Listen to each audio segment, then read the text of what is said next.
शुक्र इंडिया के अंदर बैनर लगने चाहिए, शुक्रिया आसम मुनीर, फील्ड मार्शल आसम, दिल्ली चौक के अंदर, दिल्ली के अंदर वजीर आजम हाउस के बाहर बैनर लगने चाहिए, शुक्रिया जनरल आसम मुनीर। मैडम ये बताएं, ये इंडियंस क्यों नहीं मानते कि पाकिस्तान ने इतनी जो है वो एफर्ट किया है, डील करवाई है, एमओयू है, वो कहते हैं करवाया ही नहीं है, ये पाकिस्तान करते ही नहीं है। मतलब ये क्या दुख है इंडिया को, क्यों करते हैं ये इंडियंस पाकिस्तान के किरदार को मानने को क्यों तैयार नहीं है हमारे दोस्त भारत के अंदर, या कि वो समझते हैं कि अगर मान लिया तो मोदी साहब ने जो 12 साल किया है वो सारा कुछ उल्ट पुल्ट हो जाएगा, तो मोदी साहब को झूठा नहीं करना, पाकिस्तान के किरदार को बेशक झूठा कर दें। आपको क्या लगता है? लेकिन सर आप इतना चाहते क्यों है कि भारत के लोग मान जाएं? अगर वो नहीं भी मानते तो पाकिस्तान को कोई फर्क नहीं पड़ना चाहिए। तेल ले रहे हैं, पाकिस्तान की वजह से सस्ता तेल है, आप डील कराइए पाकिस्तान, जहाँ पे पाकिस्तान के अंदर सस्ता तेल आज हुआ है, मुझे पता चला 75 रुपए लीटर सस्ता तेल हुआ है, इंडिया को भी सस्ता तेल मिलेगा, तो क्यों माने? सर अभी तक अनाउंस नहीं हुआ है, अभी तक अनाउंस पाकिस्तान में भी नहीं हुआ है, बल्कि कई जगह तो ये न्यूज चल रही है कि ईरान ने दोबारा से स्ट्रेट ऑफ हॉर्मुज बंद कर दिया, और ये गवर्नमेंट ने अभी तक अनाउंस नहीं किया है। पाकिस्तान की गवर्नमेंट भी अभी ये कह रही है कि जी प्राइम मिनिस्टर अनाउंस करेंगे, लेकिन ऐसा ना हो कि प्राइम मिनिस्टर अनाउंस करें उसी के साथ दोबारा से ऑयल प्राइसेस बढ़ जाएं। फिर मैं यही कह रही हूँ कि वो एग्रीमेंट जो हुआ है या एमओयू जो साइन हुआ है, वो एमओयू कितने दिन चलने वाला है? क्या वो 60 डेज चलेगा? क्या इस बात की गारंटी है? क्या पाकिस्तान का कोई प्राइम मिनिस्टर या फील्ड मार्शल इस बात की गारंटी लेते हैं कि 60 डेज तक जो साइन हुए हैं उसके ऊपर अमल होगा और एक दूसरे के ऊपर अटैक्स नहीं होंगे, वहां से शिप्स आराम से आ जा सकेंगी? मुझे तो नहीं लगता सर। वो कह रहे हैं, देखिए जिस दिन से डील हुई है, 3 दिन से डील हुई है, देखिए पाकिस्तान बीच में गारंटर है। मैडम आप क्या इजी ले रही हैं पाकिस्तान के किरदार को? ये हम वहां पे शिप्स निकलवा रहे हैं, लेके जा रहे हैं, आ रही हैं, जा रही हैं, आप फिक्र ना करें, ये तेल आ रहा है आपके घर में भी, चीजें मामला सब्जियां चीजें ठीक हो रही हैं। ये पाकिस्तान को शुक्रिया, When will India say thank you Pakistan? मेरा तो ये सवाल था। मतलब आपने उल्टा ये कह दिया स्टेट ऑफ हार्मोज ही बंद हो गई, आपने मतलब सही जिसे कहते हैं ना उठे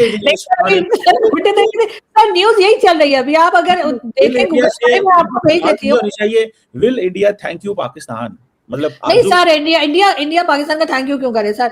ये ईरान का कर दे, अमेरिका का कर दे, जिन्होंने आपस में लड़ाई बंद कर दी, जिन्होंने स्ट्रेट ऑफ हॉर्मुज इनकेस अगर खुल गया है तो उसके लिए ईरान का शुक्रिया अदा करें। सर हमें भारत से शुक्रिया क्यों लेना है? आप बताएं, वो जो पायन जयशंकर है हमारे इंडिया के अंदर, हाँ, वो हमें कहते थे कि पायन है जड़ा ना सारी गेम्स जड़ी है ना इनकी इंडियंस की और बाकी सारी, वो कहते थे दलाल, ये दलाली हम नहीं करते, ठीक है। आज पाकिस्तान वहां पे आप इमेजिन करें कि सिग्नेटरी है, ठीक है, भी सिग्नेटरी है। मैडम आपने देखा होगा, खुशी तो हुई होगी आपको, मुश्किल वक्त है लेकिन कोई नहीं, आप देखें अगर आ गया है तो बर्दाश्त तो करना पड़ेगा।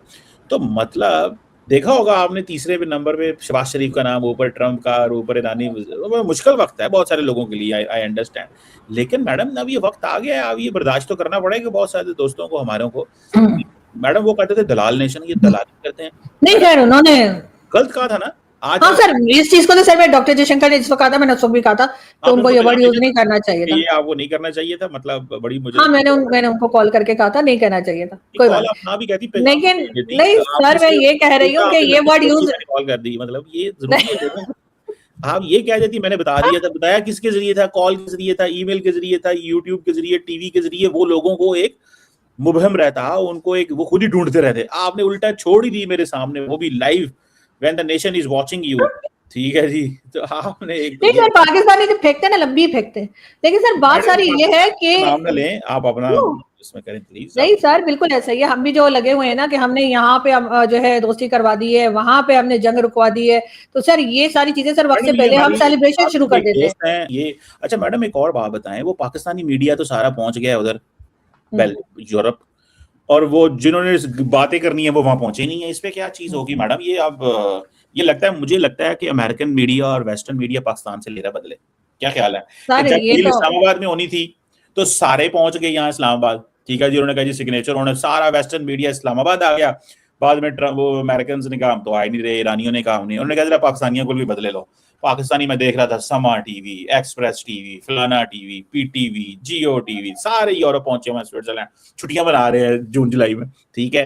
तो और उधर जो है वो जिन्होंने वो ईरानियंस कह रहे हैं कि हमने तो जानी नहीं है वहां पे, तो कैसे देखेंगे? बिल्कुल सर, ये तो ऐसा ही है ना, वो क्या कहते हैं वहां से। वैसे मैडम इंडियन मीडिया क्यों नहीं कवर कर रहा है टॉक्स को? वो तो हर इधर दाएं बाएं पहुंचे होते हैं, उनको भी चाहिए, वो भी जाते हैं सर, वो तो उस वक्त जाते हैं ना जब उनके प्राइम मिनिस्टर गए होते हैं, तब वो जाते हैं ना कवर करने, ऐसे थोड़ी है। नेशनल इवेंट है, दिस इज एन इंटरनेशनल होगा सर, अब लेकिन ये इसका ताल्लुक किसी मुल्क से नहीं है, इसका ताल्लुक मीडिया से है। मीडिया किसी मुल्क का हो, बांग्लादेश का हो, नेपाल का हो, इंडिया का मीडिया तो बहुत बड़ा, इंडियन मीडिया क्यों नहीं है भाई स्विट्जरलैंड में? मैडम आपके तो इतने दोस्त हैं, फोन करके सर उनको पता ही होगा, सर उन्हें पता ही होगा कि कुछ नहीं होना है, इसलिए वो खामखाई में वहां नहीं गए। हमारा मीडिया तो क्योंकि जाहिर है कि सरकार से पैसा लेके और उन्हीं लोगों को, अपने फेवरेट लोगों को वहां पे भेजा। कौन सा ऐसा मीडिया उन्होंने यहाँ से भेज दिया जो उनसे जाके कोई टेढ़ा सवाल कर सके? सारे वही भेजे जिन्होंने कहना था वाह वाह वाह वाह जी, पाकिस्तान ने तो चमत्कार ही कर दिखाया। तो सर वो वाला मीडिया भेज दिया गया था, और उसके बाद हुआ क्या कि प्राइम मिनिस्टर भी जाने ही वाले थे, तो उनको रोका गया कि भैया वहां कुछ नहीं हो रहा, ना ट्रम्प जा रहे, ना ईरान के लोग जा रहे, तब जाके ये रुके।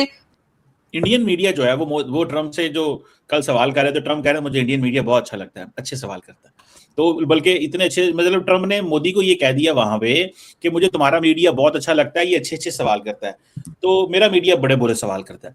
और मोदी साहब से तो वो इतना डरते हैं, मैडम आपको पता है उन्होंने कल सवाल ही नहीं किया मोदी से, वहां पे एक भी जर्नलिस्ट ने मोदी से सवाल नहीं किया, सबने ट्रम्प से किए हैं। और उन्हें पता है दिल्ली एयरपोर्ट पे उतरना है, इन्होंने फाड़ लेना सानू। तो आप कह रही है पाकिस्तानी मीडिया की, पाकिस्तानी मीडिया सवाल तो करता है ना, नरेंद्र मोदी की तरह तो नहीं है। आप इंडियन मीडिया की बड़ी तारीफें कर रही हैं मैडम, लेकिन इंडियन मीडिया मोदी से सवाल भी नहीं करता भैया। मैंने इंडियन मीडिया की बात ही नहीं की है सर, मुझे नहीं पता आप क्या पी रहे हैं मग में, लेकिन सर मैंने तो इंडियन मीडिया की बात, मैं तो पाकिस्तानी मीडिया का सवाल किया था, पाकिस्तानी मीडिया का मैं जवाब दे रही थी। मैं पाकिस्तानी मीडिया का बता रही हूँ मैं आपको कि पाकिस्तानी मीडिया जो है वो किस तरह से आजकल काम कर रहा है, सारा का सारा कंट्रोल्ड है, और कहीं से कोई बात भी अपनी मर्जी से नहीं कर पाते। जो मर्जी से बात करते हैं उनको बाहर निकाल देते हैं, उनके ऊपर केसेस बना देते हैं, उनको घुसने ही नहीं देते। आप खुद जानते हैं मैं मेन स्ट्रीम मीडिया पर रही हूँ, मैंने 5-6 साल काम किया है। उसके बाद अब आप देखा है आपने मुझे कभी मेन स्ट्रीम मीडिया पे बैठे हुए? इसलिए इनकी हिम्मत ही नहीं कि किसी ऐसे जर्नलिस्ट को ये बुला ले जो इनसे उलट बात कर सके। भारत का साथ देने की बात नहीं है, हम सारा दिन कोई भारत की तारीफें नहीं करते, लेकिन यहाँ जो गलत हो रहा है वो तो बोला ही जाएगा ना। देखिए डॉक्टर साहब, देखिए सिंपल सी बात है, आप मेन स्ट्रीम मीडिया पे जाते हैं, आप जॉब करें, आप जॉब के लिए अप्लाई करें, आप कहीं काम करें। आपने लास्ट 10 सालों में कितने चैनल्स में अप्लाई किया? सर मुझे ये बताइए ना कि क्या यहाँ पर जो है वो अप्लाई करना पड़ता है? आपके ख्याल से जितने चैनल में बैठे हुए ये अप्लाई करके बैठे हुए? अच्छा एक बात बताएं, प्राइवेट सेक्टर की जो जॉब्स होती हैं क्या वहां अप्लाई करना पड़ता है कि नहीं? नहीं, मैंने तो नहीं अप्लाई, मुझे तो नहीं लगता कि अप्लाई करना पड़ता है। आपके यहाँ पे पर्ची सिस्टम चलता है सर, आप यहाँ पर्ची सिस्टम चलता है, आपके एंकर से लेकर आपके गेस्ट तक सारे पर्ची सिस्टम से आए होते हैं हर चैनल पे। आप देख लीजिए पर्ची जाती है सर वहीं से जहां से आपकी पर्ची आती है। सर मेरी पर्ची कहां से आती है वो तो आपको पता होगा ना। अब आप सर यहाँ पे मुझसे क्या खिलवाना चाह रहे हैं? मैं तो आप देखिए, मुझे तो इन बातों का पता ही नहीं है, आप बता रही हैं। मैं तो कहता हूँ एजुकेट मुझे कर दें, क्योंकि दिस इज फर्स्ट टाइम मैं ये सारी बातें सुन रहा हूँ। हाँ जी सर बिल्कुल सर, पर्ची सिस्टम होता है और बाकायदा लिस्ट दी जाती है कि जी ये लोग आ सकते हैं, ये लोग नहीं आ सकते हैं। और हाँ जी बिल्कुल होते हैं, मुझे कई मेरे साथियों ने बताया, मीडिया पर्सन्स ने, कि भाई तुम्हारा नाम लिखा हुआ है तो तुम्हें इनवाइट नहीं करना है। मैं ठीक है, ओके फाइन। आपको यानी कि आप नेशनल सिक्योरिटी रिस्क है? हाँ जी मैं पढ़ जाऊंगी जाके। पढ़ जाएंगी? किसको पढ़ जाएंगी? एंकर को पढ़ नहीं जाऊंगी, पढ़ जाऊंगी। मैंने कहा कि पढ़ जाएंगे, एंकर को पढ़ जाएंगे। भाई आपने एंकर से तलगा नहीं देखिए सर, बात सारी यही है कि जब आप अपने आप को अच्छा बताते रहेंगे और किसी ऐसे को नहीं लाएंगे जो बैलेंस बात करे, तो फिर यही हाल होता है जो हमारे टीवी चैनल्स का है।